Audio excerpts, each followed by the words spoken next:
Bonjour à tous. C'est avec beaucoup d'enthousiasme que je souhaite la bienvenue à cet atelier sur la recherche et les meilleures pratiques de prévention organisées dans le cadre de la première conférence annuelle du Réseau québécois de COVID-Pandémie.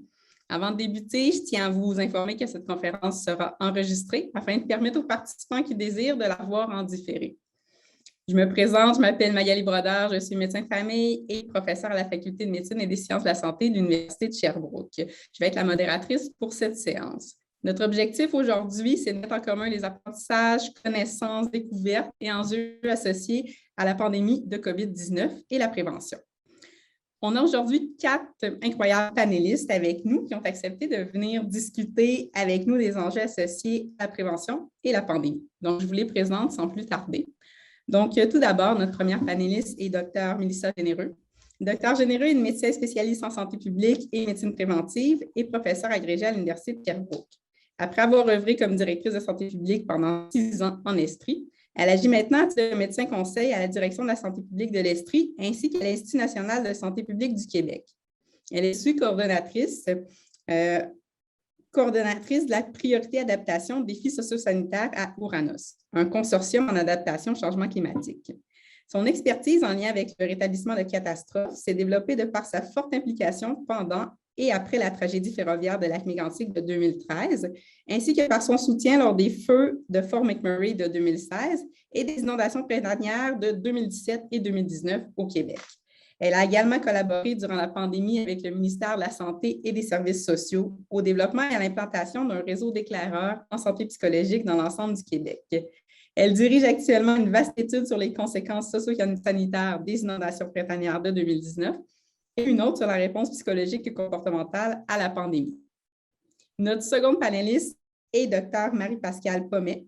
Dr. Pommet est médecin et professeur de santé publique au département de gestion, évaluation et politique de santé à l'École de santé publique de l'Université de Montréal, où elle dirige depuis 2005 l'option gestion de la qualité et sécurité de la maîtrise en administration des services de santé. Elle est aussi professeure à la Faculté de médecine de l'Université de Montréal et chercheure au carrefour de l'innovation et d'évaluation en santé du Centre de recherche du CHUM. Elle est titulaire de la chaire en évaluation des technologies et des modalités de pointe. Elle est médecin conseil à l'Institut national d'excellence en santé et services sociaux du gouvernement du Québec et co-directrice scientifique du Centre d'excellence sur le partenariat avec les patients et le public. Ses travaux de recherche financés entre autres par les IRSC, le FRQS et MedTech portent sur l'engagement des patients, des usagers, des proches et des citoyens dans le système de santé pour apporter des innovations technologiques et sociales et des changements dans les pratiques qui répondent mieux à leurs besoins.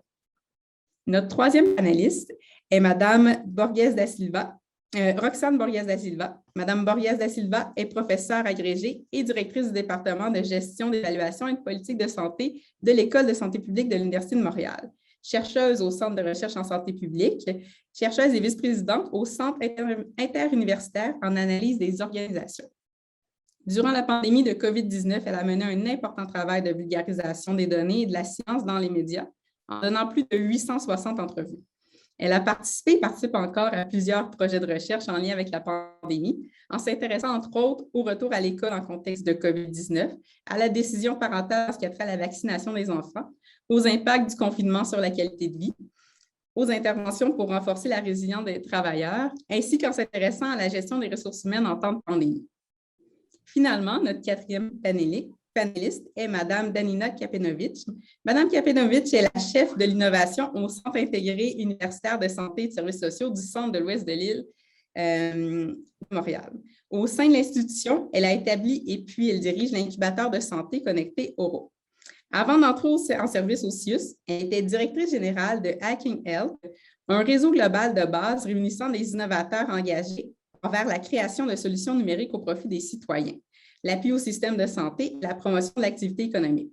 Ce réseau a organisé 160 marathons de programmation réservés aux développeurs dans 63 villes du monde, qui se sont soldés par plus de 1500 projets inédits. Mme Kapenovic a également occupé différents postes de direction au sein du réseau des Nations unies, où elle a été le fer de lance d'innovation et de partenariats publics et privés visant à stimuler un changement positif à l'échelle internationale. Elle détient une maîtrise en orthophonie de Hunter College de la City University of New York, ainsi que des certifications en innovation et entrepreneuriat santé de l'Université Duke et de l'Université Concordia. L'atelier d'aujourd'hui se veut favoriser les interventions brèves. On va essayer de rendre la formule un peu dynamique. Donc, l'atelier va être divisé en 3 parties. Première partie, afin de mettre à table, on va inviter les panélistes à répondre tour à tour à une question d'introduction pour entamer là, les échanges. Ensuite de ça, on va ouvrir la discussion.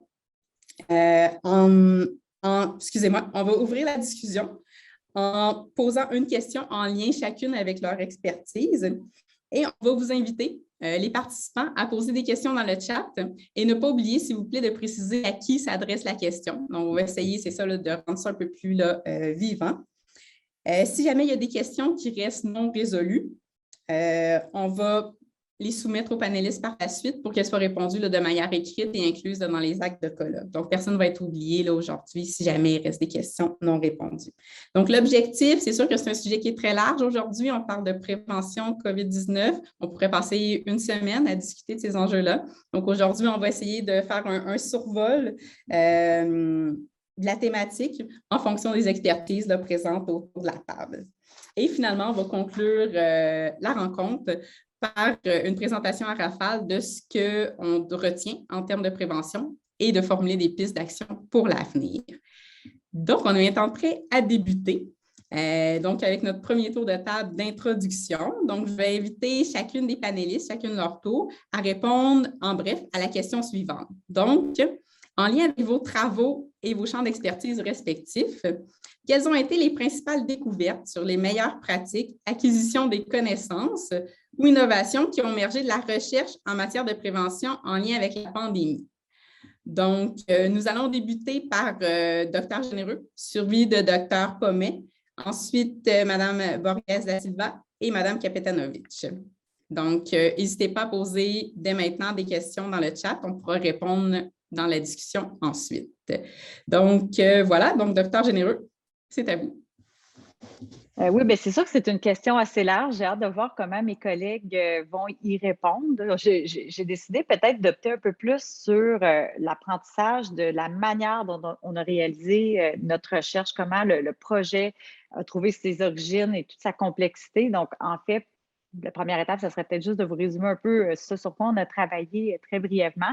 En fait, nous, en février 2020, on commençait à se constituer une équipe quand même assez multidisciplinaire, je reviendrai, et on a eu l'idée de demander aux instituts de recherche en santé du Canada, donc une subvention, là, il y avait des subventions particulières en lien avec la réponse rapide en lien en ce qui s'en venait de devenir une pandémie. Ce n'était pas encore une pandémie à l'époque.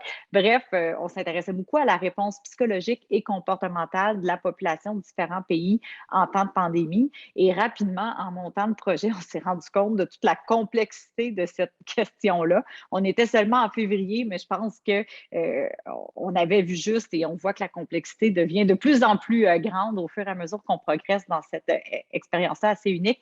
Donc, je pense que la force du projet, ça a été de rapidement mettre en commun ces différentes expertises-là vraiment multidisciplinaires, mais aussi de briser les frontières des universités. On a travaillé plusieurs universités et aussi plusieurs pays ensemble. Quand je dis plusieurs pays, pas seulement des acteurs universitaires, mais aussi des ministères de la Santé ou les équivalents de différents pays. Tout ça sur la base d'un réseau, évidemment, qui était déjà existant, un réseau qui n'était pas mobilisé autour de crises biologiques ou infectieuses, mais plutôt de catastrophes un petit peu partout dans le monde.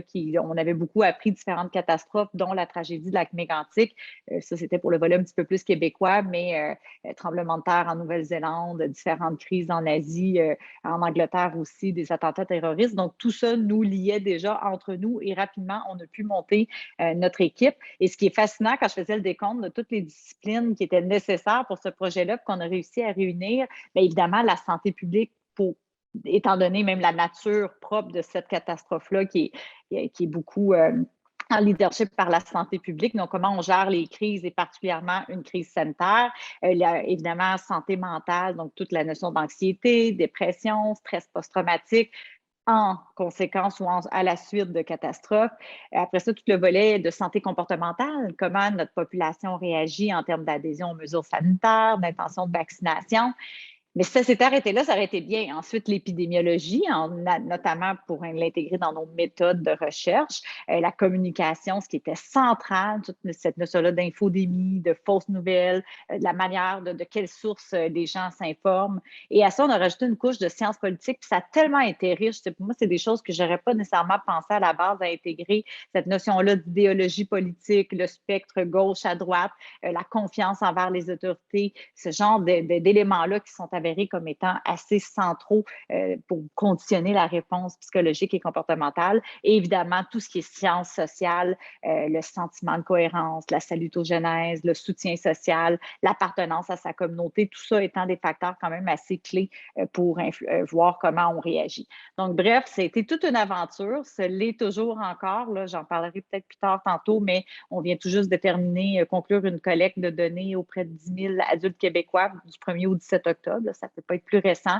Et on a, entre autres, investigué un nouveau phénomène complexe qui est, il n'est pas nouveau, là, mais la fatigue pandémique, pour nous, c'était nouveau, la mesure dans cette enquête-là. Et encore une fois, c'est conditionné un peu par toutes les sphères d'influence que je viens de mentionner. Donc, bref, une belle aventure qui est loin d'être terminée, mais qui a été très riche. Et moi, c'est ce que je retiens le plus en termes d'avancement de pratique, de ne pas oser, de ne pas éviter, oser aller au-delà de nos frontières classiques puis travailler avec des gens qui pensent autrement, avec un vocabulaire différent. C'est lourd un peu au début parce qu'on a à s'arrimer et tout ça en très peu de temps, mais ça l'a amené un caractère quand même assez original et innovant à nos travaux, je crois.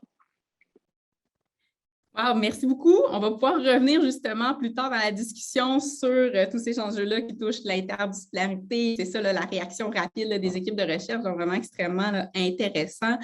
Donc, je continue le tour de table rapide. Donc, je vais laisser la parole à Dr. Pommet et aux participants, je vous invite, n'oubliez pas à poser vos questions là, dans le chat. Là, on pourra y répondre par la suite. Je partage aussi la difficulté de répondre à la question, là, comme docteur généreux. Je ne sais pas très bien par quel bout prendre ça, mais effectivement, je vais le ramener plutôt à mon expérience tout au long donc, de ces derniers 18 mois. Je me suis retrouvée à jouer plusieurs rôles où j'ai appris des choses un peu différentes. La première, je me suis retrouvée comme médecin conseil auprès, non pas de l'INES, mais de l'INSPQ, pour faire de la veille stratégique en lien avec la COVID-19. Et là, vraiment, c'était excessivement intéressant en termes de quelle façon on va chercher les meilleures pratiques en termes de prévention au niveau mondial.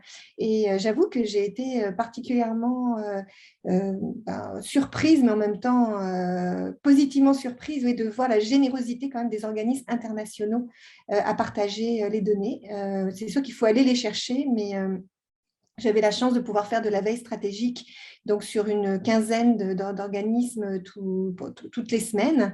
Et c'était excessivement intéressant de voir comment les informations étaient digérées en temps réel. Enfin, vraiment, c'est incroyable tout ce qui a été fait, que ce soit, par exemple, le CDC ou justement le CDC aussi européen qui a fait des choses absolument remarquables, les organismes aussi d'évaluation infectieux et autres, les universités, etc. Enfin, vraiment, moi, j'ai été quand même particulièrement impressionnée, surtout de la réactivité à partager l'information. La deuxième chose aussi qui m'a beaucoup intéressée, puis qui est en lien avec des problématiques qui intéressent aussi beaucoup d'Anina, c'est comment on fait jouer les réseaux formels et informels. Donc, j'ai parlé beaucoup des réseaux formels là, avec toutes les agences qui ont beaucoup travaillé pour nous aider à trouver les meilleures pratiques en termes de prévention. Mais il y a aussi des réseaux informels. Puis là, je vais raconter ma petite histoire personnelle, là, mais je me suis retrouvée donc, il y a 2 ans à vouloir reprendre contact avec tous mes collègues médecins au niveau de mes études que j'avais faites en France. Et complètement par hasard, il se trouve que la pandémie est arrivée quelques mois plus tard. Et on a constitué un réseau informel de 150 médecins à travers, pas seulement la France, mais au niveau mondial, parce qu'on est tous partis à plein d'endroits différents, dont une médecin qui était carrément dans la cellule de crise aux États-Unis auprès du président. Donc, on avait des informations excessivement privilégiées. Et ce qui a été absolument remarquable, c'est la grande générosité inciter tout le monde à partager les données, que ce soit sur les, les répercussions au niveau de l'organisation des soins, sur les traitements, sur la manière dont les professionnels aussi étaient impactés par la pandémie, etc. Et comme il y avait quand même aussi tout le temps des décalages entre les différents pays, on apprenait les uns des autres, par exemple avec Israël ou la France, qui était un petit peu décalée par rapport au Québec et au Canada. Moi, j'ai vraiment, j'ai pu voir en tous les cas dans le cadre de cet exemple de la pandémie à quel point des réseaux qui coûtent rien, c'était WhatsApp, là, $0, on s'est autant entraidé, on s'est donné autant d'informations pour vraiment développer des pratiques les plus exemplaires possibles. Alors évidemment, aussi tout le partage des articles qui étaient encore sous embargo, etc. Enfin bref, donc c'est vraiment intéressant de voir comment tout le monde a vraiment bien joué le jeu. Ma deuxième leçon, c'est plus en tant que chercheur. Donc, en tant que chercheur, je me suis retrouvée à être mobilisée en particulier par le Centre hospitalier universitaire de Montréal qui donc, nous a interpellés au Centre d'excellence en partenariat avec les patients et publics et dans le cadre de ma chaire en évaluation des technologies et des pratiques de pointe pour justement travailler sur des mesures de prévention et de mitigation de l'impact des mesures qui étaient mises en place pour limiter la propagation du virus.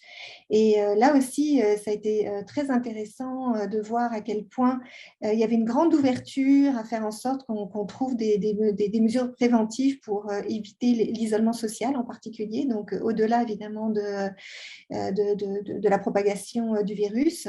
Et donc, je me suis retrouvée à travailler sur une dizaine de projets différents, que ce soit l'utilisation des objets connectés pour limiter aussi les entrées et les sorties dans les chambres, de pouvoir faire aussi du suivi de patients à distance après hospitalisation, l'utilisation de robots compagnons au sein aussi des établissements ou encore des choses vraiment pas chères du tout, là, comme des appels téléphoniques par des bénévoles, mais là aussi qui permettent de briser l'isolement.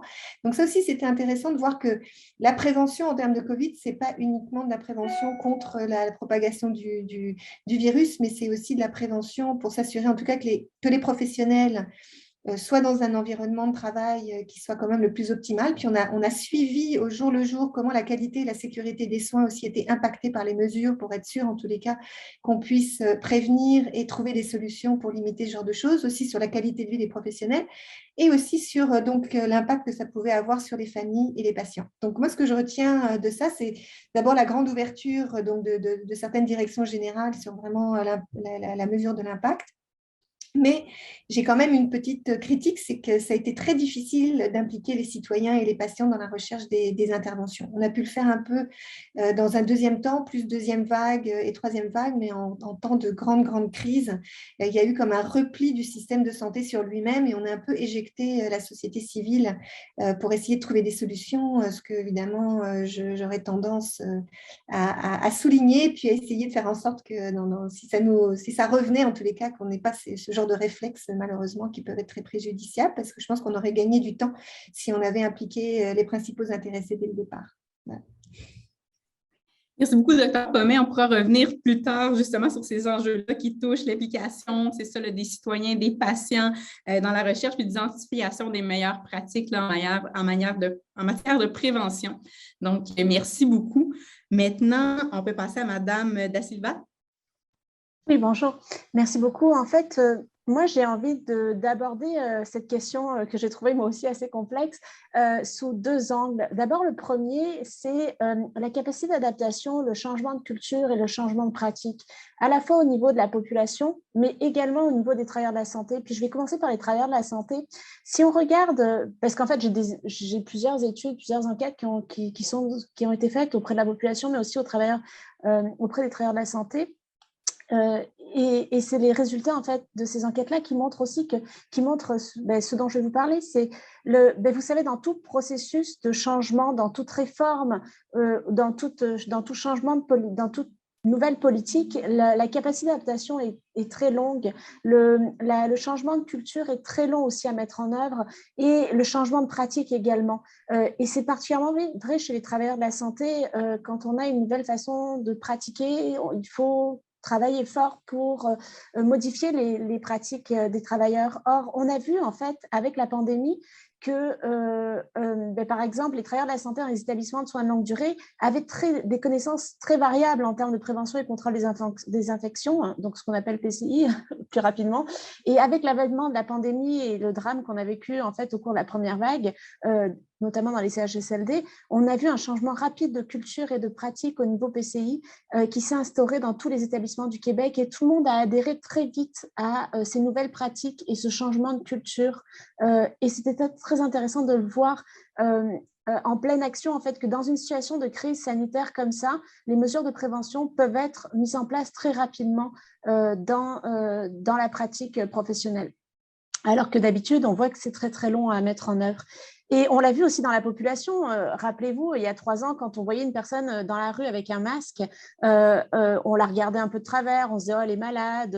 Vous voyez, on avait plutôt c'était assez négatif, la perception qu'on avait d'une personne avec un masque. Et là, on s'en éloignait, même on la craignait, quoi. Alors qu'en Asie, on savait très bien que les gens portaient des masques, que c'était une pratique mais c'était une pratique complètement hors norme au Québec ou en Amérique du Nord ou en Occident. Et en fait, la perception du masque dans l'esprit collectif a complètement changé. Il est maintenant reconnu et admis, reconnu par les autorités de santé publique et admis par la population, que le masque fait partie des mesures en fait les plus efficaces, et ce changement de culture et de pratique énorme s'est réalisé en quelques mois, cette adaptation au masque et à cette mesure préventive. Et en fait, ça m'amène à ma deuxième idée qui porte sur les sciences comportementales. Et je vois que Simon est là aujourd'hui, donc il va être content de voir que j'en parle. Mais il y a beaucoup de... En fait, il y avait peu de place dans la recherche, et particulièrement en santé publique, on faisait peu de place aux sciences comportementales. Alors, c'est sûr que moi, en tant qu'économiste, je m'intéresse à l'économie comportementale, mais il y a aussi beaucoup de... la science comportementale appartient aussi à la psychologie.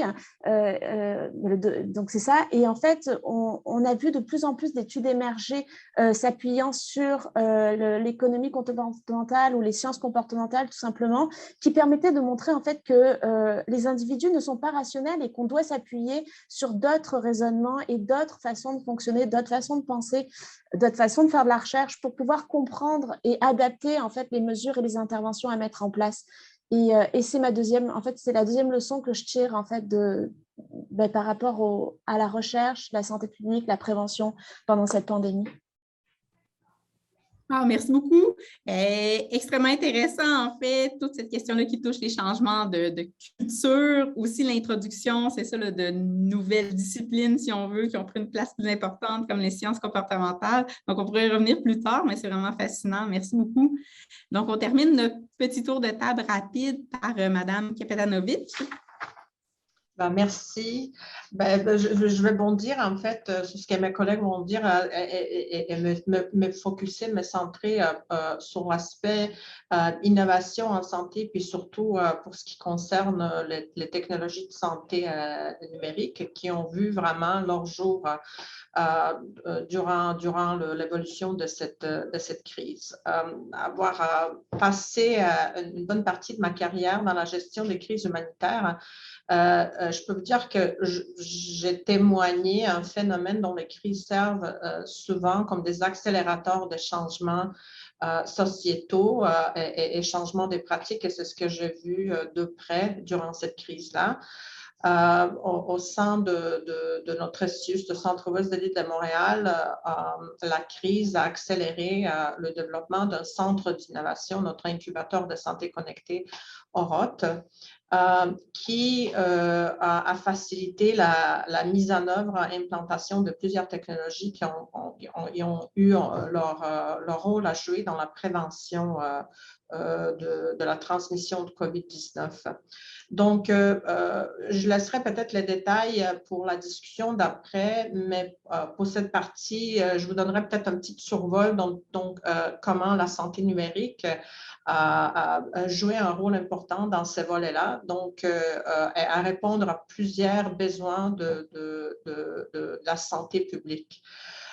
Donc, au niveau des besoins, on a vu la technologie agir dans le domaine de surveillance digitale épidémiologique, pour ce que c'est les outils et la technologie, donc l'apprentissage profond, les applications et les sites web de surveillance, l'extraction de données et leur visualisation. Et comme exemple d'usage, donc les outils basés sur le web pour l'intelligence épidémiologique ainsi que la surveillance des symptômes. Les applications et les sites web pour apporter des symptômes et toutes sortes de tableaux d'extraction des données. Par la suite, on a vu des technologies qui ont servi à identifier rapidement le cas de COVID-19, donc toutes sortes d'outils diagnostiques connectés, les technologies portables comme le montre ou toutes sortes de dispositifs connectés afin de faciliter le diagnostic de COVID-19, toutes sortes de capteurs qui mesuraient les signes vitaux et qui étaient en mesure d'identifier certains symptômes pointant à l'incidence de COVID-19, ensuite que l'analyse des images, des imageries médicales.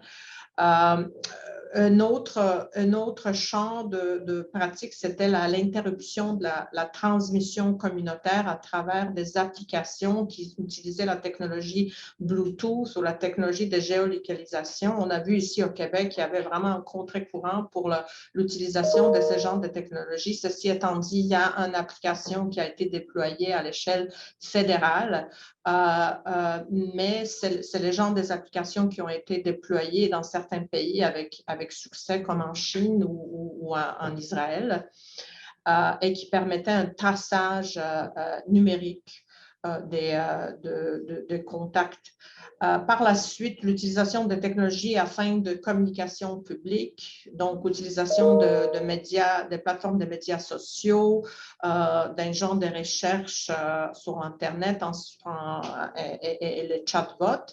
Et finalement, en télémédecine, donc, étant donné que le système de la santé a dû continuer de prodiguer ce service tout en maintenant la distanciation sociale, l'utilisation de télémédecine a vraiment vu une explosion durant cette période. C'est sûr et certain que ce qui nous a aidé, c'est que le médecin a eu la permission de se faire rembourser pour les soins de télémédecine, qui n'était pas le cas auparavant. Mais avec cette décision importante, la télémédecine est vraiment devenue un point très, très, très important, une façon très importante de continuer de prodiguer des soins. On a aussi vu une explosion d'utilisation de l'intelligence artificielle pour ce que c'est une analyse profonde et rapide des données afin d'arriver avec de vaccins et potentiels traitements, afin aussi de comprendre la maladie le plus rapidement possible.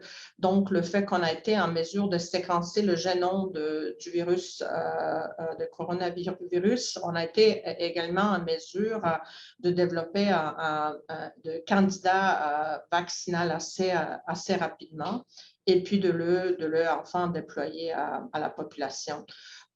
Des leçons tirées, c'était vraiment l'importance de collaboration interinstitutionnelle et de l'innovation ouverte, dont nous utilisons comme un principe de base dans notre centre d'innovation. Je pourrais vous parler un peu plus tard de projets concrets qu'on a amorcés afin de prévention de la transmission de COVID-19. Extrêmement intéressant. Merci beaucoup. Donc, ça l'ouvre un peu les discussions. On voit qu'on a abordé plusieurs thèmes, donc la technologie en passant par l'application des citoyens, aux relations pluridisciplinaires, collaboration, santé mentale. Bref, ça a été extrêmement large. Donc, je vous invite, c'est ça, à poser vos questions là, dans le chat et pas hésiter à préciser à qui s'adresse de la question. Donc, on va débuter par une première question qu'on a eue. Qui s'adresse, je crois, à Danina. Donc, est-ce que ces nouvelles pratiques et technologies mentionnées, même si parmi les meilleures, comportent aussi certains enjeux ou dérives possibles particulièrement importants? Pouvez-vous en nommer quelques-uns? Puis, moi, ce que je préciserais, ce serait, on pourrait essayer de vraiment se concentrer sur tout ce qui touche plus la prévention pour vraiment couvrir le thème là, de notre panel. Mais donc, peut-être l'exemple de l'application de traçage dont j'ai mentionné. Donc, on a vu dans notre société, il y a vraiment des grandes réserves pour ce que c'est l'utilisation et même avec l'implantation et le déploiement d'une application à l'échelle fédérale, je ne suis pas sûre. Moi, je l'ai sur mon téléphone. Moi, je suis vraiment, comme on dit en bon français, early adopter de technologies. Donc, moi, je l'ai installé sur mon téléphone, mais je ne suis pas sûre à quel point son utilisation a été répandue à l'échelle provinciale, beaucoup par les craintes de l'invasion dans la vie privée. Ce que je trouve très intéressant parce que comme société, on a vraiment une facilité de donner l'accès à notre vie privée et à nos données à travers toutes sortes de plateformes de médias sociaux. Alors, quand il s'agissait d'un outil, étant donné que ça provenait du gouvernement, ça a créé une anxiété sociétale qui a fait en sorte que l'implantation de cette technologie n'a pas eu un grand succès dans notre pays. Alors, quand dans les autres pays dont l'idée de liberté personnelle était peut-être moins important et dont l'emphase, c'est vraiment sur la protection de la société et la responsabilité communautaire. On a vu ce genre de déploiement ou le déploiement de ce genre de technologies avoir vraiment un grand succès. Donc, je soulignerai l'exemple de Taïwan, de la Chine. C'est sûr, la société, on ne les compare pas. La façon dans laquelle on est organisé, c'est très différent. Ceci étant dit, ils ont réussi avec le déploiement de ces technologies vraiment d'effectuer un traçage et de garder la pandémie sous contrôle malgré une surpopulation et malgré une expansion assez rapide de la pandémie du virus dès le début de la crise. J'espère que j'ai répondu à sa question. Merci. Je vois Madame Pomé. Oui, je voulais aussi réagir à ce que vient de dire Danina. Moi, j'ai eu la chance de mener un projet de recherche avec Esli Somaniou et puis Sylvain Bédard qui a été financé par l'Observatoire de l'intelligence artificielle à l'OBVIA pour essayer de mieux comprendre justement quelles étaient les raisons pour lesquelles les applications de notification d'exposition, donc qu'on appelle aussi traçage, avaient été plus ou moins bien reçues par les populations. Puis nous, on l'a pris avec un angle un peu plus sur finalement comment ces applications ont été développées et est-ce qu'elles ont vraiment suivi une démarche à la fois participative, responsable au niveau éthique et durable et fait en sorte finalement de répondre aux réels besoins de la population. Puis on a été quand même assez étonnés sur la revue de la littérature que l'on a faite, c'est que finalement il y avait 64 articles qu'on a été capable de récupérer et très peu de ces articles mentionnaient vraiment la méthodologie exacte du développement de ces applications, ne permettaient donc pas de savoir jusqu'à quel point vraiment les grandes balises qui ont été développées au niveau international sur la responsabilité éthique étaient bien respectées et surtout la transparence par rapport aux principaux intéressés qui vont utiliser ces applications.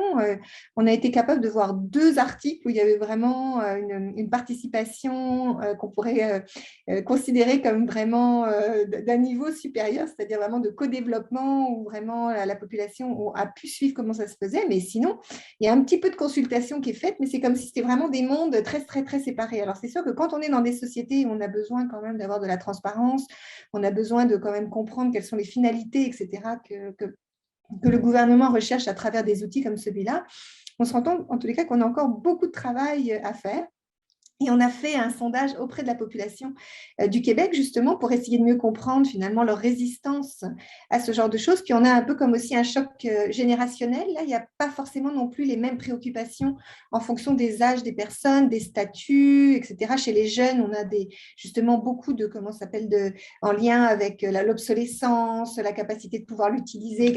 Qu'est-ce que ça va me rapporter vraiment pour moi, etc. Alors que pour d'autres populations, effectivement, le côté un peu plus passif, mais ce qui est ressorti systématiquement, puis qu'on n'a pas très bien compris, je pense, en tous les cas, dans les histoires de alerte Covid, par exemple, c'est que ça doit aller dans les deux sens. C'est-à-dire, tu me donnes de l'information, mais je te donne des choses en échange. Puis c'est des applications qui étaient relativement assez passives. Je pense qu'on aurait pu, si on avait développé ces outils directement avec des gens concernés, se rendre compte qu'ils ont besoin d'informations sur le nombre, qu'est-ce qui se passe, plus généralement, donnez-moi des conseils, etc. Fait que ça devienne un endroit où on a envie d'aller, un peu comme quand on va sur la presse pour regarder ce qui se passe et lire des articles sur Roxane.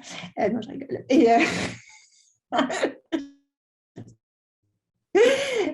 C'est vrai qu'il y avait quelque chose qui manquait, quoi. Il y avait vraiment l'attractivité de l'application était vraiment pas là. C'était juste, bon, si tu es en contact, je t'envoie un petit message. Donc, il faut vraiment aussi apprendre sur comment on peut appliquer les gens pour que vraiment on réponde à leurs véritables besoins. Donc, c'est pour ça que je voulais répondre et réagir.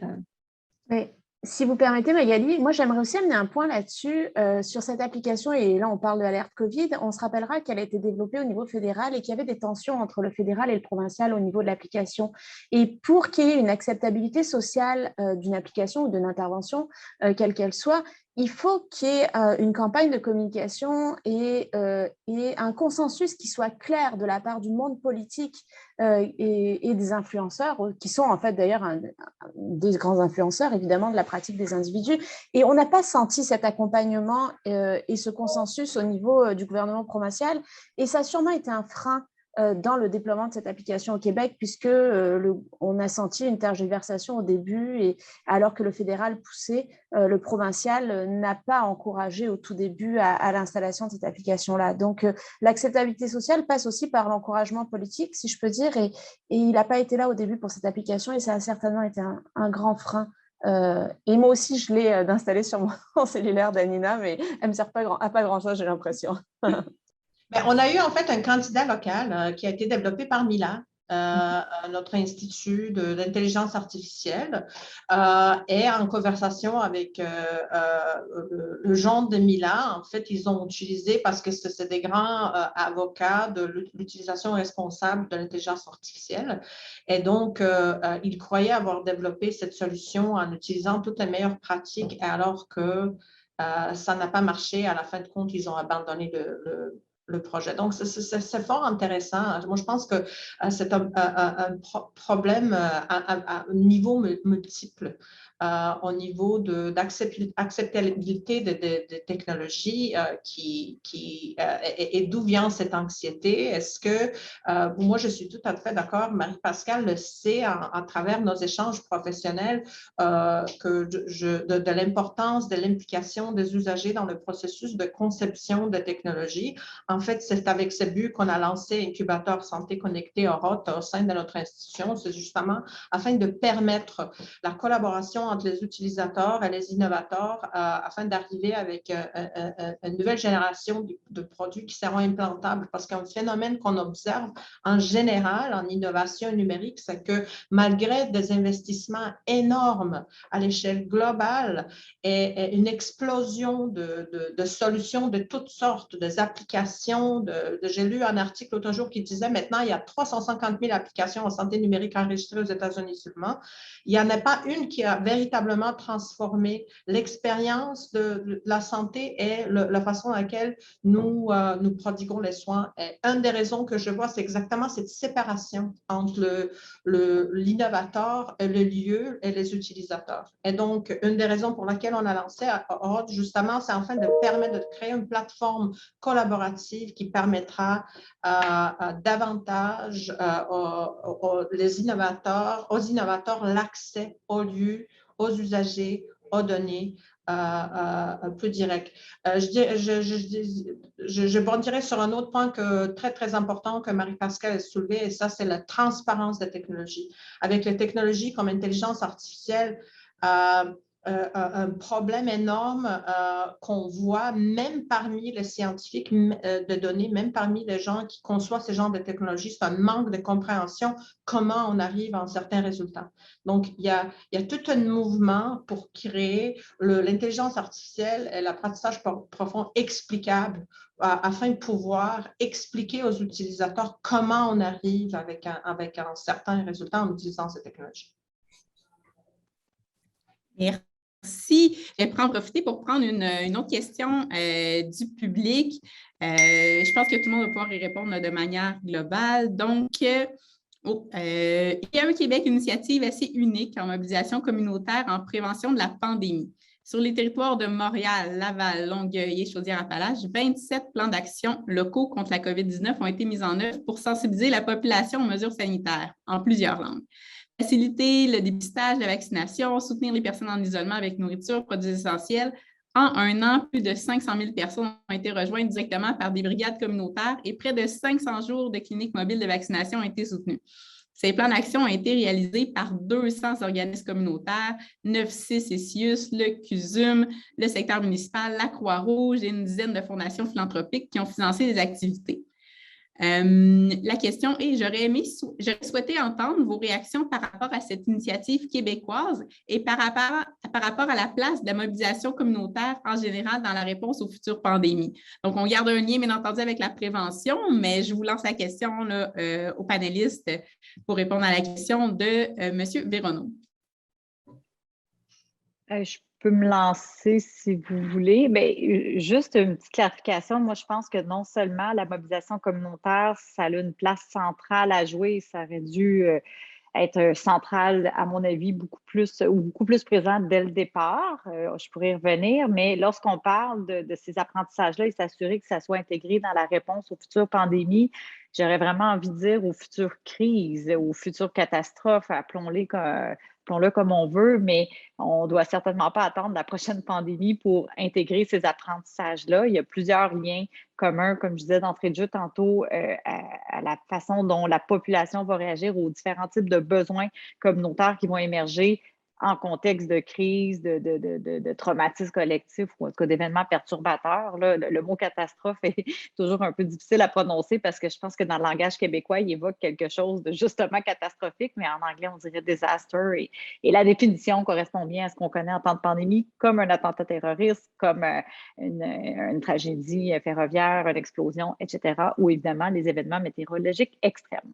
Mais tout ça pour dire que ce que j'ai trouvé vraiment particulier, c'est que à la suite de n'importe quelle autre catastrophe, et notamment celle de lac mégantic, la mobilisation communautaire, ça allait de soi.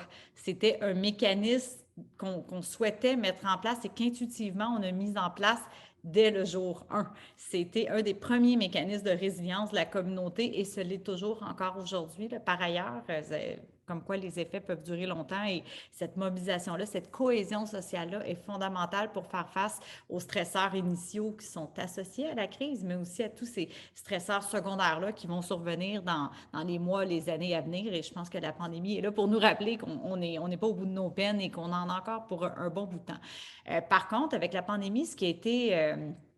en fait, peut-être deux éléments qui ont été particuliers. Le premier, c'est que dans les stratégies de prévention, de gestion de la menace en elle-même, qui malheureusement est contagieuse, on a spécifiquement dit aux gens, restez isolés, limitez vos contacts. Bon, le mot distanciation sociale qu'on a tranquillement fait évoluer vers distanciation physique parce que justement, on ne veut pas que vous arrêtiez de vous soutenir socialement, on veut juste que vous gardiez vos distances.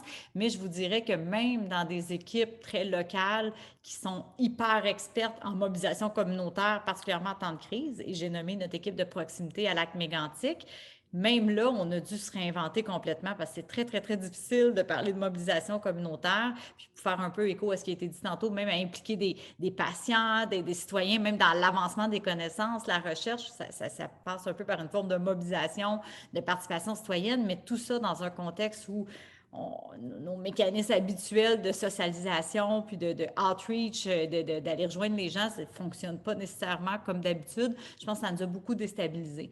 Et à ça, veut pas, l'état d'urgence sanitaire que je ne critique pas, mais qui fait quand même partie, c'est pas quelque chose qu'on émet souvent là, au sens de la loi sur la santé publique. Puis le fait que ça se soit étiré dans le temps comme ça, ce qu'on remarque, en tout cas moi je suis médecin de santé publique, donc je passe ma vie à travailler avec les communautés, les milieux, et c'est comme si le carré de sable a été considérablement réduit, hein? Bien, même pour le citoyen ou les acteurs locaux, le carré de sable pour être capable d'être créatif, d'innovant, oui, tout le monde a été au meilleur de sa capacité, mais c'est ça, le carré de sable était beaucoup plus limité étant donné qu'on était constamment en attente de nouveaux décrets, de nouvelles consignes qui dépendaient d'à peu près tout, sauf du bon vouloir des communautés ou de la réalité propre à chaque communauté.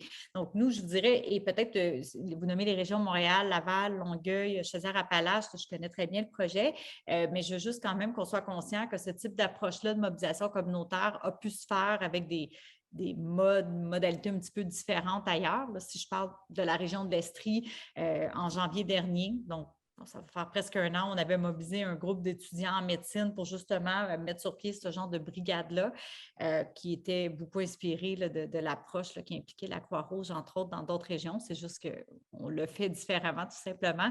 Et oui, on a vu à quel point c'était dommage même qu'on ne l'ait pas fait avant, vous comprenez, d'engager ce dialogue-là. Et nous, on l'a toujours mis comme ça, de dire, l'idée n'est pas d'aller faire du marketing social uniquement. Le but, ce n'est pas de vendre l'idée de la vaccination ou de vendre les bonnes pratiques sanitaires.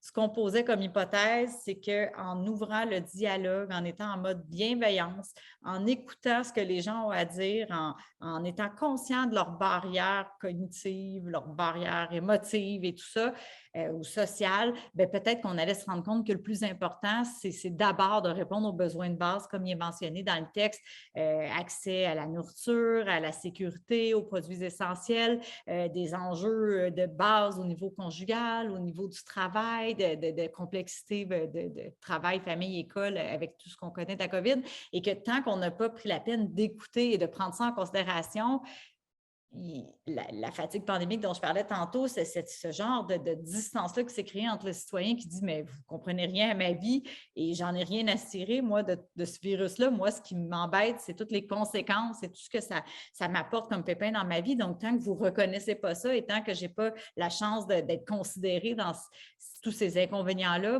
comment voulez-vous même que je m'intéresse à votre soi-disant crise qui, pour moi, ma vraie crise, ce n'est pas le virus, c'est toutes les conséquences qui en découlent. » Bref, je vais arrêter de parler, mais oui, la mobilisation communautaire aurait dû être beaucoup plus présente dès le départ. On comprend pourquoi, mais il n'est jamais trop tard pour s'améliorer et j'espère que, parce que ce n'est pas fini, on en a pour plusieurs années à remonter la pente et j'espère que pour les prochaines crises, qu'elles soient infectieuses ou pas, contagieuses ou pas, qu'on va avoir ce réflexe-là de l'implanter dès le jour 1 et non pas quelques mois après.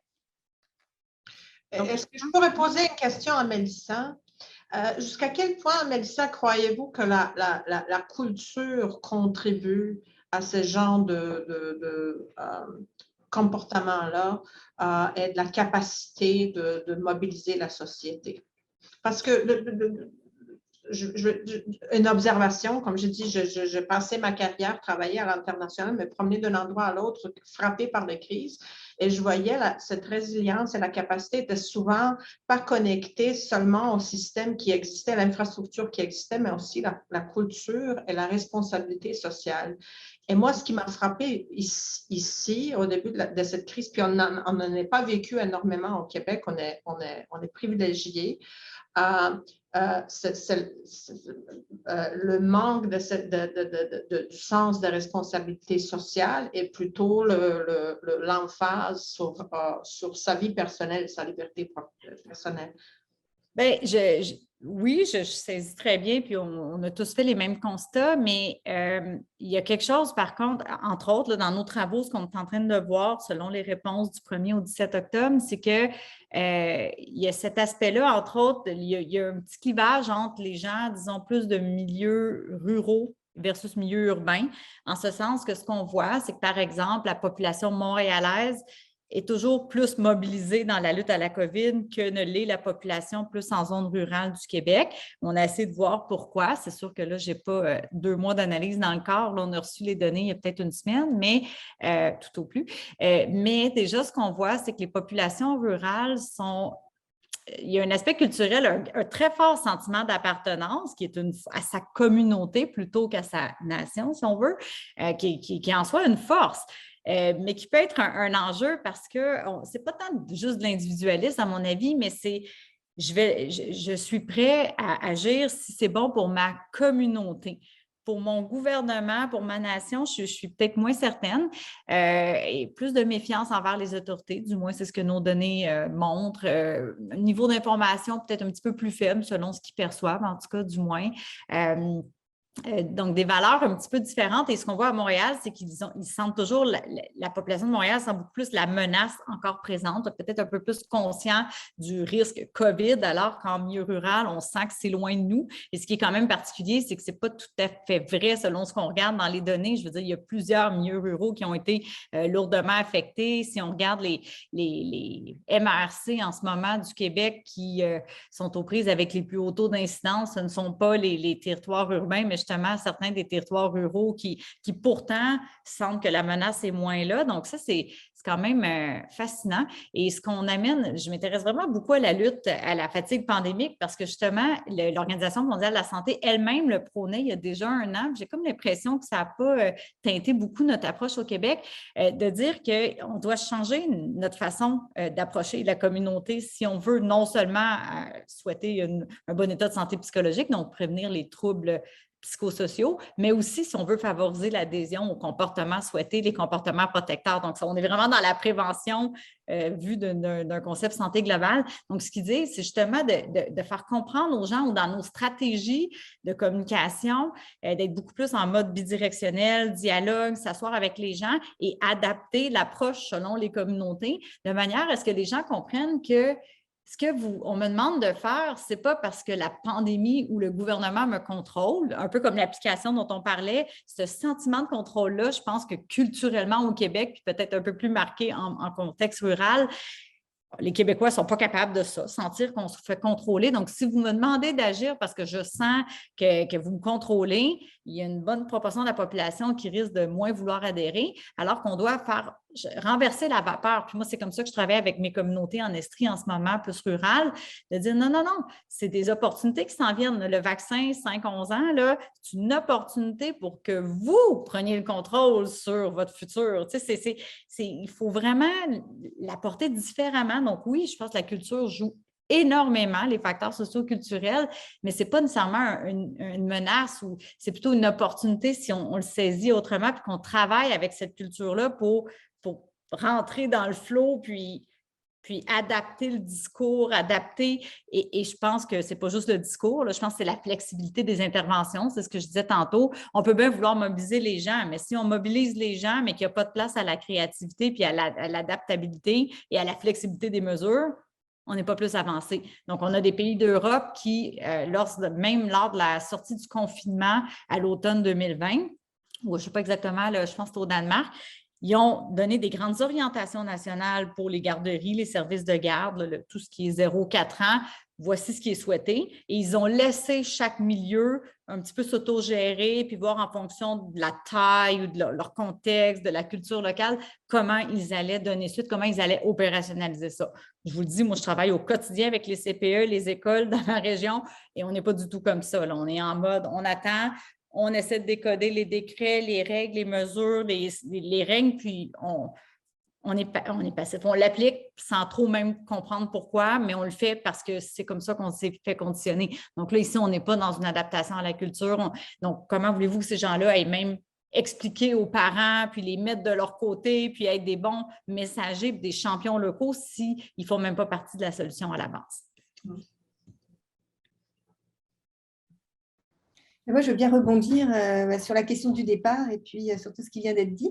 Je pense que cette Covid-19 nous oblige à réfléchir la santé publique comme une santé publique de proximité. Là, c'est un concept là, qui arrive dans la police. Là, j'entendais où on voulait une police de proximité, là, mais la santé publique de proximité, je pense que c'est vraiment ça. Puis avec le modèle que vous venez de nous partager, docteur Généreux, là où vraiment on va chercher les communautés, on réfléchit avec eux sur la manière dont on peut trouver des solutions ensemble et que ce ne soit pas la santé publique ou le gouvernement ou une autorité X ou Y qui dicte ce que l'on doit faire, mais que ça soit vraiment un lieu où on va chercher les préoccupations, parce que souvent, ce qu'on oublie en premier lieu, c'est de répondre aux préoccupations vraiment de la population et de voir de quelle manière on peut ensemble trouver des solutions pour y répondre. On arrive évidemment avec nos connaissances scientifiques, on arrive avec beaucoup de différents types d'exemples, on vient vraiment des transmetteurs d'informations, puis de capacités à mettre en contexte, etc. Mais après, le contexte réel de vie des personnes, les problématiques qu'elles ont, etc., il n'y a qu'elles qui sont capables de pouvoir nous les amener.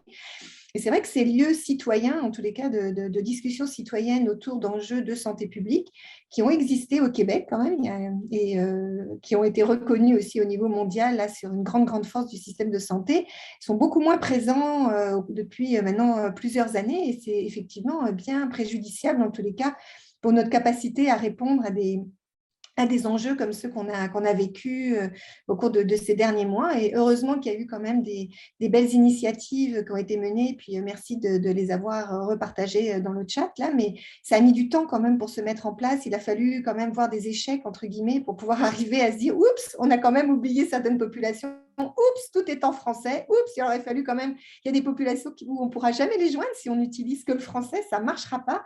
Il y a des personnes aussi qui sont des relais absolument incontournables pour faire en sorte d'aller chercher des populations qui sont plus difficiles à mobiliser. Donc, ça demande aussi une très grande connaissance finalement de son tissu social et de la façon dont on peut vraiment aller chercher certains leviers pour aller chercher des groupes de population qui nécessitent, et puis c'est ça qui est aussi intéressant là, ça nous apprend à dire que la santé publique peut partir avec vraiment des très grands, des grands objectifs stratégiques excessivement bien conçus, mais que la manière de les faire atterrir a absolument besoin de s'adapter à chacun des groupes populationnels différents, parce que chacun a des préoccupations différentes.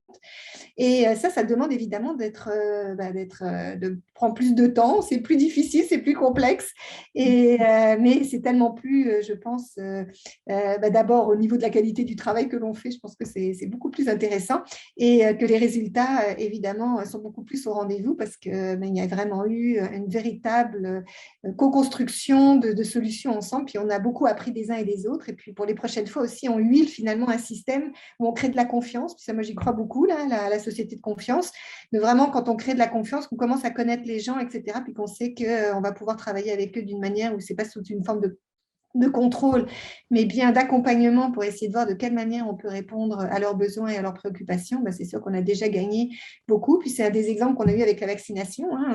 Je pense qu'il y a eu des travaux qui ont montré que quand on va vers les gens qui sont contre la vaccination pour essayer de mieux comprendre les raisons pour lesquelles ils disent un non, eh bien, souvent, on est capable de pouvoir décoincer les situations parce que justement, on est capable de pouvoir répondre à leurs préoccupations. Et ça revient aussi à ce qu'on disait sur toute la science comportementale, psychologique et autres, où ça vaut vraiment la peine, au lieu de mettre les gens en confrontation, d'aller chercher vraiment les soucis qu'ils ont. Puis, si on est capable d'y répondre, ils vont aussi faire leur petit bout de chemin, là. Merci beaucoup, Dr. Pommet. Moi, j'avais une question, justement. On a beaucoup parlé, c'est ça, de mobilisation, de participation, c'est ça, des populations, mais j'aimerais faire un petit détour par le rôle de la recherche. J'aurais une question pour Roxane. Comment les autorités et puis les institutions pourraient tirer un meilleur parti de la recherche qui est faite en santé publique en matière de prévention? En fait, il faut d'abord revenir sur justement la recherche et les principes de base de la science moderne. On sait que toute recherche est au préalable contestable, falsifiable, réfutable, comme nous dit Karl Popper. Et avant d'arriver à un consensus scientifique, il faut que de nombreuses études soient réalisées. Or, dans le contexte de la pandémie, avec ce nouveau virus qui est apparu et le très faible, en fait, la faible connaissance qu'on avait de ce virus, des interventions, des médicaments qui pouvaient fonctionner, on s'est retrouvé dans une situation où on a eu une très grande production de connaissances, une production des connaissances qui s'est vraiment accrue et pas toujours de la bonne connaissance, si je peux dire. C'est-à-dire qu'en fait, ce rythme exponentiel des connaissances en fait, est passé par des plateformes de publication d'articles en attente de révision par les pairs, et qui ont connu un très grand essor également. Et ça a été difficile à la fois pour les chercheurs eux-mêmes, je pense, d'autant pour la population également, mais également aussi pour les autorités, de savoir où étaient les bonnes connaissances, quelle était une bonne étude, et il fallait vraiment avoir des connaissances en fait, scientifiques et de méthodologie de la recherche pour être capable d'évaluer ces études qui n'étaient pas encore, validées par les pairs ou révisées par les pairs. Et c'est là d'ailleurs qu'on a vu des courants comme les courants rassuristes, qu'on a vu particulièrement en France, apparaître, où des gens en fait s'appuyaient sur leur crédibilité scientifique antérieure à la pandémie pour divulguer des connaissances et des idées, en fait, des résultats de recherche un peu saugrenus et parfois même à contre-courant de la science qui essayait de se faire une place, la vraie science, si je peux dire. Donc, en fait, ce que je veux dire, c'est que par rapport à tout ça, on a vécu une situation de crise avec peu de connaissances et en fait, une production des connaissances qui est partie sur un rythme accéléré et beaucoup de difficultés à savoir quelles étaient les bonnes connaissances, les données probantes là-dedans. Et le gouvernement a eu beaucoup de mal à naviguer là-dedans. Et on sait qu'au Québec, on a des organismes comme l'INSPQ ou l'INES qui font des recensions des écrits, des connaissances, mais qui eux aussi avaient du mal à se mettre à jour. Et donc, en fait, ça a été très difficile pour les autorités de naviguer dans les connaissances. Rappelons-nous, l'OMS, au mois d'avril, ne recommandait pas le masque. Au mois d'avril 2020, évidemment, pas 2021, ne recommandait pas le masque. Alors que certains chercheurs au Québec déjà recommandaient le masque. Je pense notamment à Mme Tremblay, Dr Tremblay, qui disait déjà qu'il fallait appliquer le principe de précaution dans la mesure où ça ne pouvait pas nuire et qu'il autant avoir un masque en attendant d'avoir des connaissances. Donc, ça a été très difficile pour le gouvernement de naviguer dans ces connaissances-là et le gouvernement lui-même a dû se rétracter ou en fait, avancer, puis des fois se rétracter dans cette mobilisation en fait, des connaissances scientifiques. Et ça a été, en fait, c'est vraiment le message qu'il faut garder. Et ça a été, la science n'est jamais noire ou blanche, et d'autant plus en prévention, pour laquelle les mesures d'effet sont souvent à plus long terme, et donc beaucoup plus difficile c'est très difficile d'avoir des résultats à court terme en prévention. Et donc, ça a créé un défi pour les autorités de mettre en place en fait, des interventions qui suivaient la science, puisque la science évoluait très vite. Moi, je peux rebondir là-dessus en disant que l'INES a même fait un travail d'autocritique, entre guillemets, là, mais très constructif, justement, pour expliquer la complexité de faire des recommandations en situation de crise comme celle-là, où il n'y a pas une stabilité complète de la nature, de la preuve, entre guillemets, des différentes, à la fois au niveau médicaments, vaccination, etc., enfin, nouvelles pratiques, enfin bon, et que ce n'est pas toujours simple. Et souvent, effectivement, ces organismes-là se retrouvent à être un peu plus, comment on pourrait dire, elles vont plus prôner évidemment une certaine réserve parce qu'effectivement, on n'a pas vraiment les études du niveau qu'on souhaiterait en situation normale. Puis en même temps, c'est la balance de savoir quels sont les risques que la population est prête à prendre en fonction de la qualité de la donnée que l'on a à un moment donné. Et c'est une tension, en tout cas, qui est excessivement intéressante au niveau éthique. Donc, si vous êtes intéressé, je pourrais mettre la référence aussi pour que vous puissiez regarder ça. Et ça a été un travail qui a été fait avec des experts en post-crise aiguë pour justement revenir sur quelles avaient été les leçons apprises pour être capable de développer des bonnes pratiques en situation d'incertitude. Mais merci beaucoup. Oui, ce serait super apprécié d'avoir accès justement à la référence. Puis, si on se met vraiment au point de vue de la recherche, c'est en lien avec la question que vous venez ce que vous venez de dire, ce serait quoi une bonne pratique en matière de prévention? Est-ce que vous pouvez nous en dire un petit peu plus à ce sujet-là? C'est qui doit répondre, ça?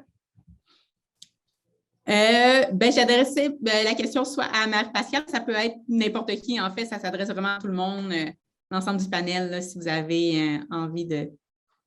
Moi, d'abord, je trouve la chose un petit peu dommage qu'on n'ait pas plus défini quand même ce qu'on entendait pour le mot prévention là au départ de notre panel, parce que c'est un peu un mot valise, entre guillemets, là, c'est un mot un peu fourre-tout, là.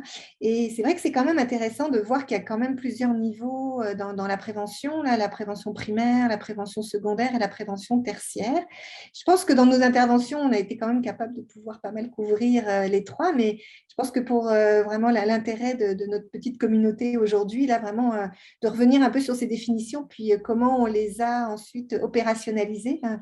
Donc, évidemment, la prévention primaire, c'est vraiment d'éviter absolument à tout prix que l'apparition d'une maladie arrive. Et puis, ça, c'est évidemment le très, très bel exemple que l'on a, c'est cette fameuse vaccination qui a quand même été assez remarquable. Hein. Ça a été justement une innovation à la fois technologique, une capacité de pouvoir développer un nouveau produit dans des temps absolument extraordinaires. On a appris quand même des choses, puis ça va nous aider pour d'autres situations, donc c'est vraiment super intéressant.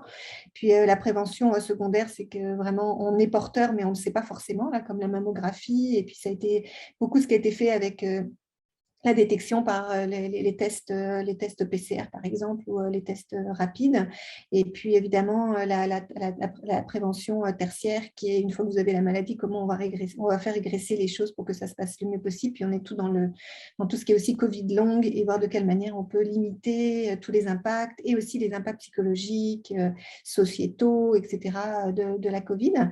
Donc, en lien, en tous les cas, avec ta question, là, je pense que c'est intéressant d'essayer de voir de quelle manière ces trois niveaux de prévention, on est capable de pouvoir les toucher simultanément avec évidemment des interventions qui vont être différentes et qui vont être ciblées en fonction de nos populations. Mais je pense que c'est là où, en tous les cas, il y a une très belle leçon qu'on a appris aussi dans le cadre de notre crise covidienne au cours de ces derniers mois. Mais je vais laisser mes autres collègues réagir.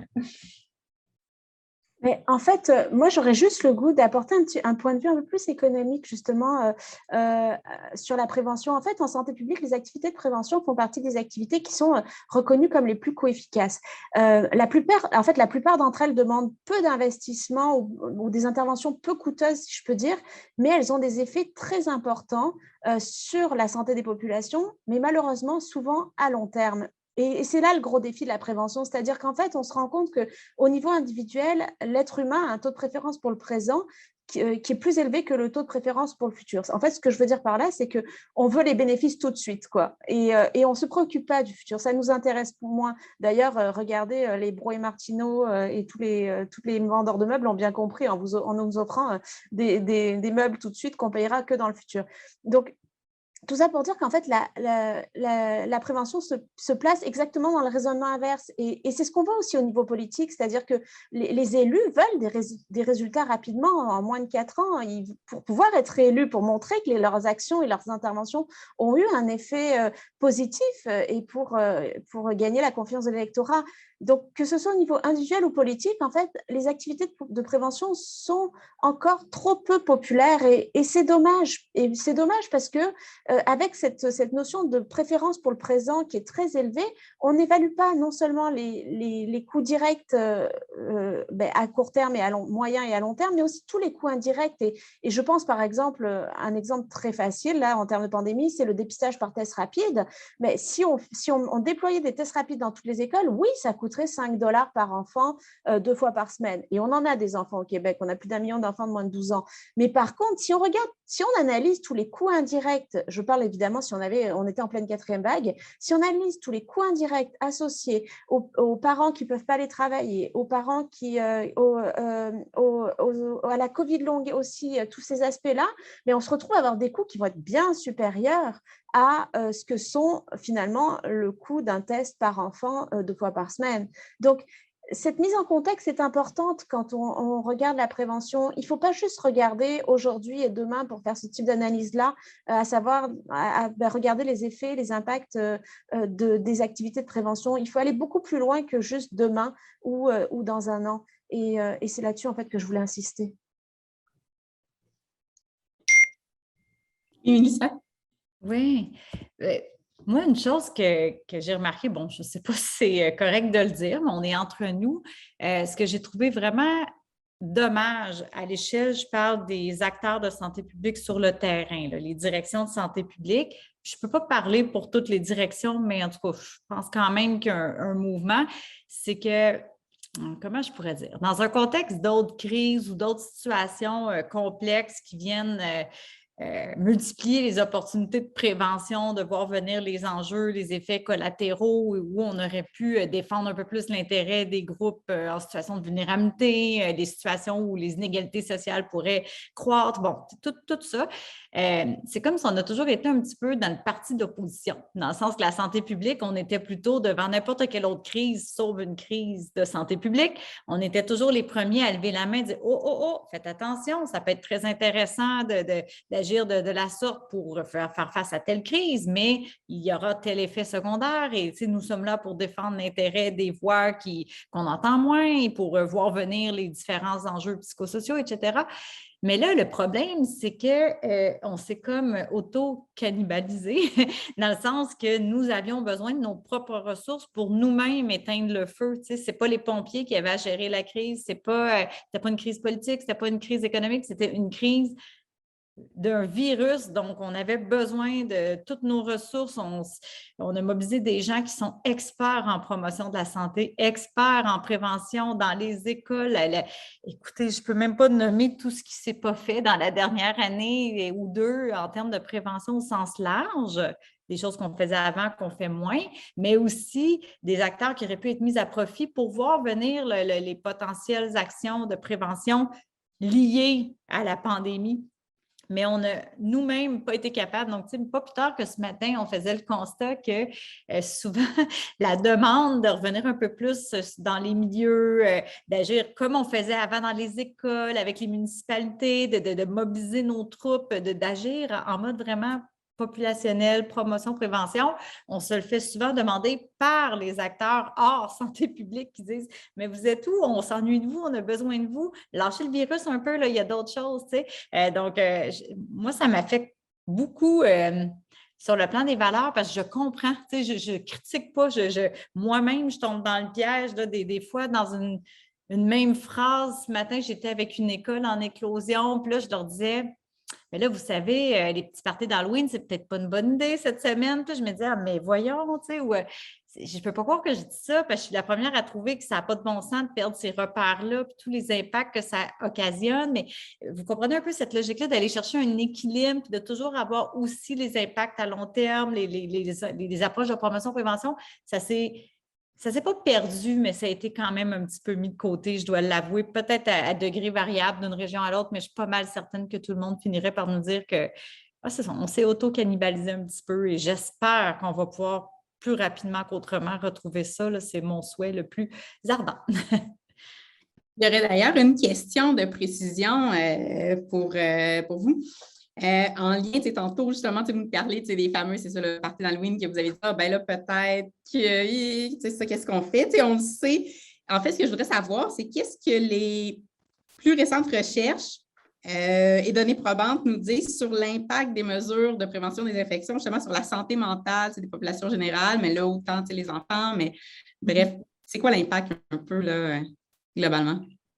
Bien, c'est sûr qu'on l'a mesuré, on a fait des enquêtes, je n'ai jamais autant collecté d'informations. C'est un défi d'ailleurs de faire vivre toutes ces données-là à la vitesse à laquelle elles arrivent, mais disons que la santé psychologique mesurée en termes de symptômes d'anxiété, de dépression, des idées suicidaires sérieuses, là, cette question-là me préoccupe tout particulièrement. Vous allez voir, ça c'est la question est claire et nette, là.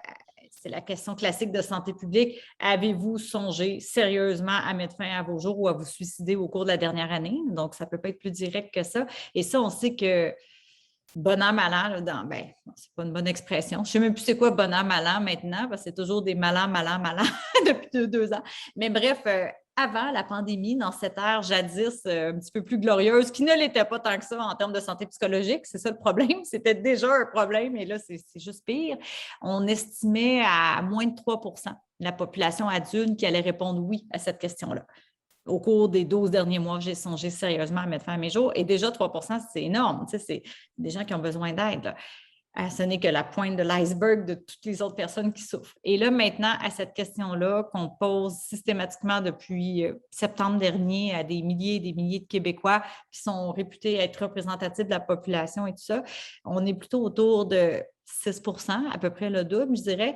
Mais ce qui me préoccupe, c'est qu'il n'y a pas du tout d'amélioration. Je n'irai pas jusqu'à dire que c'est une hausse significative sur le plan statistique, du moins tout âge confondu, mais on est même monté à 7 % là, dans la collecte d'octobre. C'est en termes sans égard aux tests statistiques, c'est le chiffre le plus élevé qu'on a eu depuis le départ. Donc, on n'est certainement pas en voie d'amélioration.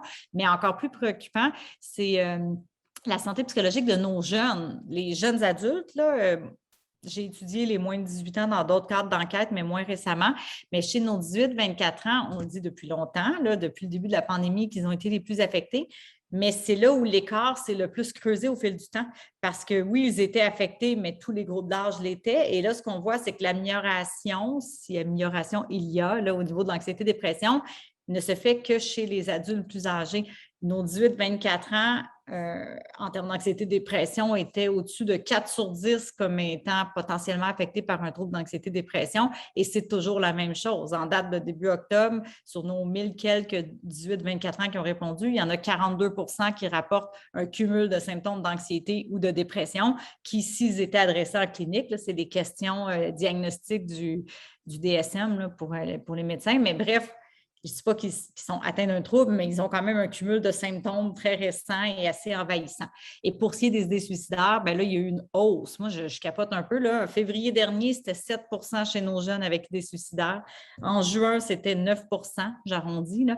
Et maintenant, 11 %. Donc là, je me dis, on ne va pas dans le bon sens du tout. Là.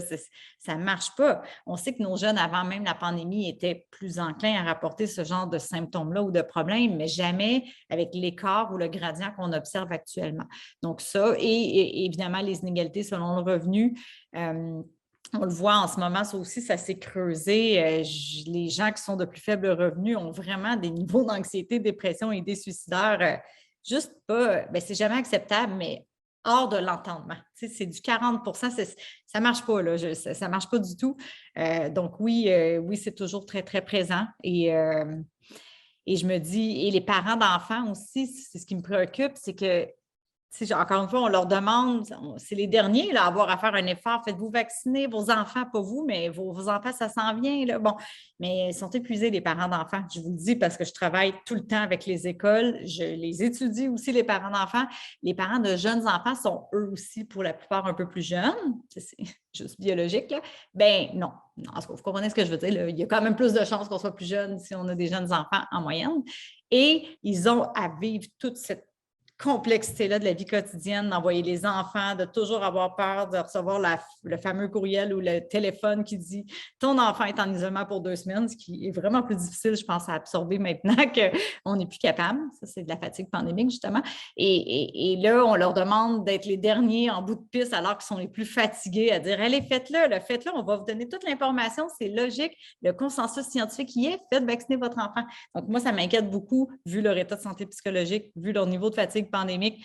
En tout cas, je reviens sur la mobilisation communautaire pour travailler avec eux. Donc, pour revenir à l'exemple de l'Halloween, ce qui a été convenu et que je trouve formidable, si on veut remettre la mobilisation communautaire de l'avant, c'est de dire, c'est peut-être pas une bonne idée s'il y a 10-15 cas dans une petite école, ça commence à être beaucoup. On sait que ça circule dans l'école du village, de faire une fête d'Halloween. Là. Mais en même temps, c'est bien plate de la manquer. Donc, la municipalité est même en train de penser à retarder pour tous les enfants du village, dans une semaine ou deux, la fête d'Halloween, de manière à ce que ce soit équitable et que tout le monde puisse en profiter. Ça, c'est de la mobilisation communautaire. Wow, merci beaucoup. C'est tellement intéressant, puis aussi en même temps tellement préoccupant de voir des taux d'idées suicidaires aussi élevés. Là, c'est vraiment perturbant, c'est ça, là, d'entendre ça, mais très beau de voir la mobilisation communautaire qu'on peut voir aussi s'observer. J'ai une question pour Mme Kapetanovic. Avez-vous des exemples positifs de transfert d'innovation entre la recherche et la pratique en lien avec la prévention des infections justement pendant la pandémie? C'est vrai qu'on a vite descendu dans les négatifs. Oui, justement, il y a plusieurs exemples pour ce que c'est le développement et l'implantation de technologies toutes nouvelles et aussi de l'utilisation novatrice et innovante de technologies existantes. Donc, je commencerai peut-être par cette première. Comme je dis auparavant, moi, je travaille au sein du CIUS Centre-Ouest de l'île de Montréal, dont l'institution phare, c'est l'hôpital général juif. En février de l'année dernière, le ministère de la Santé et des Services sociaux a désigné l'hôpital général juif comme l'un des 4 centres de traitement de la COVID-19. Étant donné qu'en 2015, l'hôpital a ouvert son pavillon K, un bâtiment qui était conçu pour faire face à une pandémie avec dizaines de chambres à pression négative qui empêchent les virus, y compris coronavirus hautement contagieux, de s'échapper. Ce que cela signifiait, c'est que nous sommes vite devenus une institution de première ligne dans la lutte contre la COVID, menaçant de submerger nos ressources. En tant qu'institution toujours à la fine pointe d'innovation, nous avons cherché la meilleure façon de tirer parti de notre esprit d'innovation et de la technologie afin de maximiser l'utilisation de nos ressources tout en continuant à fournir le meilleur soin possible à notre population, puis avec l'idée de prévention de la transition de COVID-19 en tête. Donc, à cette fin, nous nous sommes tournés vers un de nos partenaires industriels, une compagnie israélienne qui s'appelle Maisha Lab. C'est une société qui aide les établissements de santé à optimiser leurs opérations grâce à des automatisations, des intégrations à la cybersécurité et les soutiens techniques. En utilisant une approche sophistiquée des opérations spéciales qui prennent en compte le besoin de l'ensemble de l'organisation et qui unifie les silos pour une plus grande efficacité, l'excellence opérationnelle ainsi que la réduction des coûts, nous avons co-développé avec cette entreprise-là un système de soutien décisionnel qui a été commercialisé comme Care 360. C'est une solution, comme je dis, de soutien décisionnel qui est soutenue par l'intelligence artificielle. Au cours de la phase de co-développement de cette technologie, qui a été quand même était super itérative, était très rapide, les cliniciens et les administrateurs de notre établissement ont collaboré étroitement avec l'entreprise, qui a permis le développement, l'intégration et le déploiement rapide de cette solution. On a été également en contact étroit avec les autorités sanitaires israéliennes et italiennes afin de comprendre mieux le problème rencontré par le système de santé italien et israélien qui a été, on se souvient, au début de la crise, le système italien était complètement débordé au début de la pandémie. Donc, ce système d'aide à la décision qui en a résulté, Care 360, a permis un moyen proactif, rationalisé et efficace de faire face à l'afflux de patients en soins actifs dans un contexte de pénurie de personnel et d'équipements de protection personnelle. Vous vous souvenez, au début, il y avait aussi un grand problème d'approvisionnement de ce genre d'équipements-là. Et d'un nombre toujours croissant de patients et d'hospitalisations à travers ces 3 fonctions principales. Tout d'abord, la prévention. Donc, l'outil permettait d'identifier et de stratifier la population à risque afin de prévenir l'exposition, alimenté par des données épidémiologiques générées à l'hôpital, parce qu'on a été quand même un des centres le plus actifs pour ce que c'est le testing de la population, le dépistage de la population. Cet outil fournissait un aperçu géographique détaillé de la propagation de l'infection sur notre territoire. On a voulu collaborer avec la santé publique puis bonifier l'utilisation. On l'a offert gratuitement à l'échelle de notre réseau. Malheureusement, cette offre n'a pas été acceptée. Ceci étant dit, ça nous a quand même permis d'avoir, comme je dis, un aperçu géographique détaillé de la propagation de l'infection sur notre territoire, qui nous a permis, via une autre fonctionnalité, c'était de dialoguer, de communiquer avec la population. Donc, les personnes testées chez nous, dont on avait des détails personnels comme le numéro de téléphone cellulaire ou l'adresse courriel, ça nous permettait de communiquer avec la population qui se situait dans des zones chaudes.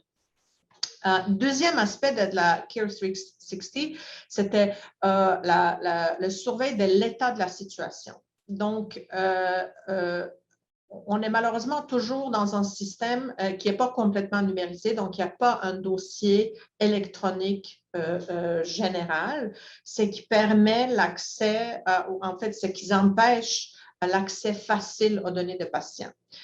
Dans le contexte de la COVID, ça s'est avéré quelque chose qui était très problématique. On devait surveiller un grand nombre de patients hospitalisés dans un environnement qui était bruyant, qui était stressant et dont une réponse rapide signifiait souvent la vie et la mort. Donc, cet aspect de cette solution nous permettait d'extraire des données de laboratoire et des sources biomédicales et de le centraliser dans un tableau de bord qui nous permettait une visualisation simplifiée et facile et qui permettait aux cliniciens à surveiller les services complets ainsi que le patient individuel. Un autre aspect important de cette solution-là, c'est que il s'est avéré très rapidement que l'exposition prolongée aux patients touchés par la COVID-19 augmentait les risques d'infection affectant de manière disproportionnée le personnel clinique, les cliniciens. Donc, avoir un tableau de bord qui extrait les données de patients et qui signalait le signe de problème a permis aux cliniciens de continuer à surveiller les patients et de fournir d'excellents soins tout en maintenant la distanciation sociale. En créant une source unique de vérité, l'outil nous a permis d'améliorer la coordination et de rationaliser les soins aux patients de COVID-19. Et finalement, un troisième aspect qui nous a permis, encore une fois, d'utiliser des ressources de meilleure façon ainsi que d'équipements de protection personnelle, c'était la capacité de prédire le volume, la tendance et le volume de patients.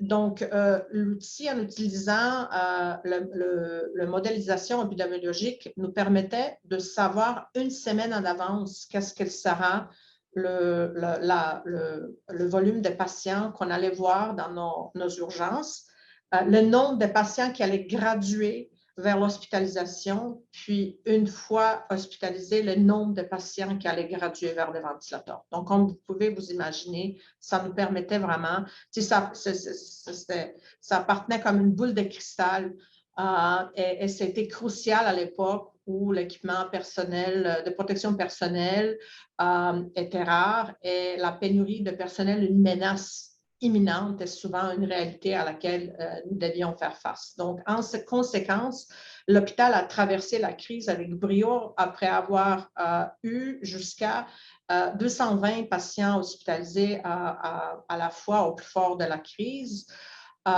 et avoir fourni des tests, avoir effectué des dépistages à une population qui dépassait largement et de loin notre couverture géographique. Merci. Merci beaucoup. Je suis désolée de devoir un peu interrompre la conversation. Justement, on commençait à entrer dans le vif du sujet, dans plein de thématiques, justement, autant les innovations, technologies. Malheureusement, c'est ça, le temps a filé rapidement. On aurait pu en parler justement pendant plusieurs jours, parce qu'on sait que la prévention, c'est large, comme Marie-Pascale nous le dit, ça couvre vraiment un domaine qui est très élargi. Donc, on va finir par un mini tour de table, peut-être en 30 secondes. Chaque panéliste peut-être nous présenter un peu comme une leçon rapidement qu'on doit tirer de la pandémie, puis peut-être une piste là, pour l'avenir. Et je débuterai avec Roxane.